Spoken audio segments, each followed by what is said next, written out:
Escano, Sego, Segoli, Songwenko, Matthew Hickey Giasso, Hane Songwenko Giasso. My name is Matthew Hickey. I'm delighted to be here with Les and Michael to present our work at the Indigenous Hub. The Indigenous Hub is a project that is first of its kind in Canada, bringing together landscape, health, education, and community. The Indigenous Hub is located in the City of Toronto, within the province of Ontario, within Canada, all of which are Indigenous names. Toronto has a large urban Indigenous population with just under 100,000 people of Indigenous descent. I want to clarify that when I use this term Indigenous, I'm referring to people of First Nations, Inuit, and Métis descent with and without status. Toronto is located within the Great Lakes system on the shores of Lake Ontario. The city has many continuous green spaces that are a result of the 9 major cities that run through the greater area. Each river creates a significant ecosystem contained along their watershed and river valleys. The Don River is one of those major rivers, and you can see it highlighted here with both its east and west branches showing as you move north. In recent years, the mouth of the Don has gone under major changes, helping to renaturalize an area that had formerly been used by industry. The river system is approximately 37 kilometers long. To put that in context, that's twice the length of Manhattan Island. Highlighted here is in yellow is the Canary District, an area named after the Industrial Heritage Building, which still stands today on the Indigenous Hub block. Understanding the history of this place was extremely important to us, as the hub is located in the former delta of the river. The land, having a very clear industrial heritage, also had a very strong cultural and natural heritage. One of the conceptual ideas that came from this natural heritage is the connection between the sky, land, and water through the idea of pebbles in a stream. The Indigenous Hub is made up of multiple Indigenous service providers with multiple building typologies. It was very important for this work to be led by the Indigenous community that would be inhabiting the buildings and the landscape. Further, there are other partners that are not Indigenous, including the City of Toronto and post-secondary institutions, all of whom were involved in the visioning of the site and continue to be consulted throughout the process. Some key ideas that came out of these consultations included a connection to landscape, respect for nature, and a place for ceremony.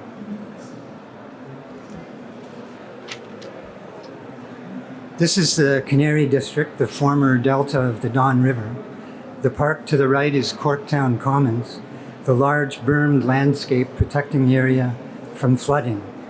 The 2.5 acre site for the hub is highlighted in yellow. The site is home to the Canary Building. The images on the right give you a sense of the surrounding context of this developing part of Toronto. It's one of the largest urban redevelopments in North America. The hub site is circled in the middle. Blue represents projects approved and currently under construction. Purple represents projects going through the municipal approval process. The master plan is inspired by a landscape-first approach. Thinking of the city block first as a landscape changes the paradigm of how to approach built form on the site. Rather than the usual street edge condition, it implies a dominance of landscape, street edges that prioritize porosity, transparency, and connection to inner landscape. The central landscape courtyard is clearly visible from the street edges. The southwest corner is open and public, providing a gateway to the site and the precinct. The central landscape courtyard is punctuated by native trees and traditional healing plants. It provides outdoor space for a health center, a community daycare, and an education center, and it's a wonderful amenity for the residents. The courtyard landscape is characterized by Carolinian trees and grasses and features seating, walking paths, and an amphitheater to support ceremony and dance. Anishinaabe Health Toronto is an organization that provides healthcare services to the Indigenous community in the city. They currently operate out of 3 antiquated facilities. At the heart of the Indigenous Hub is the Anishinaabe Community Health Center, bringing all these services together into one contemporary health facility. Inspired by pebbles in the stream, the ground floor of the health center is designed to promote visual and physical porosity.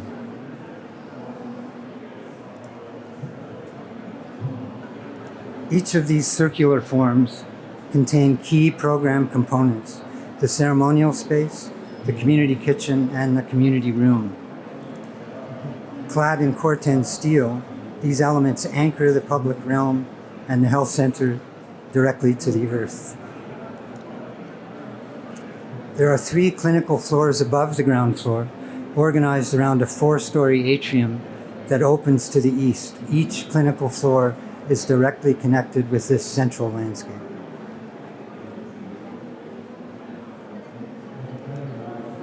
In this section, the clinical floors on the left side of the screen float well above the ground floor, reinforcing the porosity from street to central landscape. The Corten-clad traditional healer spaces on each of the upper floors anchor the clinical spaces to the ground plane. It's important to note that there's no excavation beneath the health center. It's connected fully to the earth. Similarly, there is nothing above it, connecting it fully to the sky.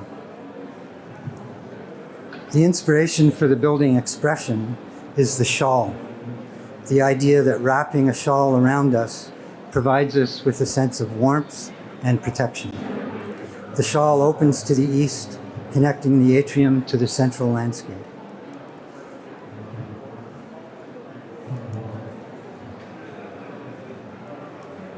It's not advancing for some reason. Oh, there we go. The idea of shawl is evoked through perforated aluminum panels. Perforations of various densities and sizes create the illusion of folding fabric while also representing indigenous graphics commonly used in the shawls. The Corten-clad pavilions containing the community kitchen and the community room define the ground floor. Here's a view looking east from Cherry Street, looking through the public realm of the ground floor through to the central landscape. And here we are within that central landscape, looking back to Cherry Street through the lobby. The atrium is characterized by fritted images of wildlife.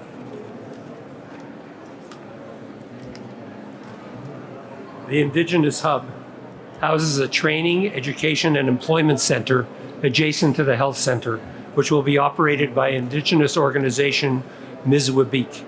It will include workshops and classrooms to train trades for the construction industry, an Indigenous child daycare center, family and child services, and offices for other Indigenous community organizations. The building exterior features rough, patterned white precast concrete panels, which evoke groves of birch trees native to the Don River Valley.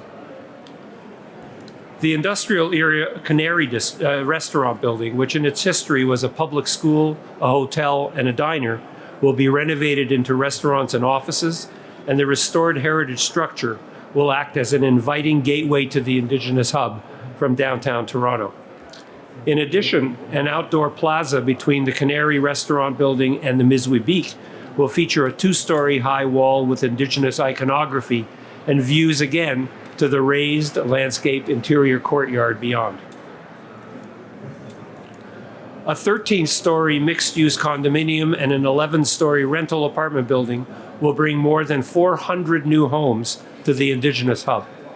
Acknowledging that the community must serve a wide variety of cultures and worldviews with a complex multi-use program, every aspect of the design conveys an inclusive, respectful, and lively environment that celebrates the historically rich land.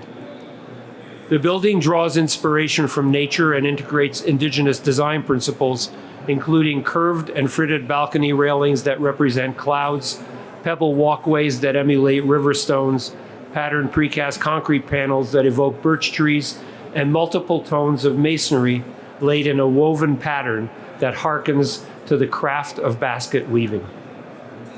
The Southwest Plaza is open to the street and provides an outdoor space for community gatherings and ceremonies, and uses stones to continue the motif of pebbles in a stream, and offers additional views to the raised landscape interior courtyard.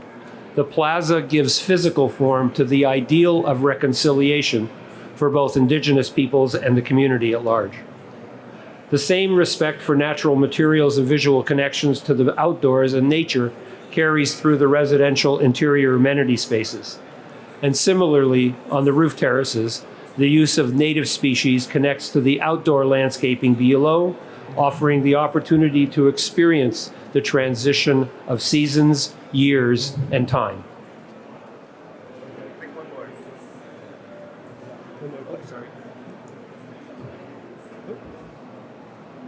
The Indigenous Hub poses the question, can we prioritize landscape for all our relations? That is to say, keep space and place for the wind, the rain, the birds, the bees, amphibians, and all the animals and plant life that we've displaced. And can that prioritization lead to health, not only for our cities, but for the humans who inhabit them? Yawen, thank you.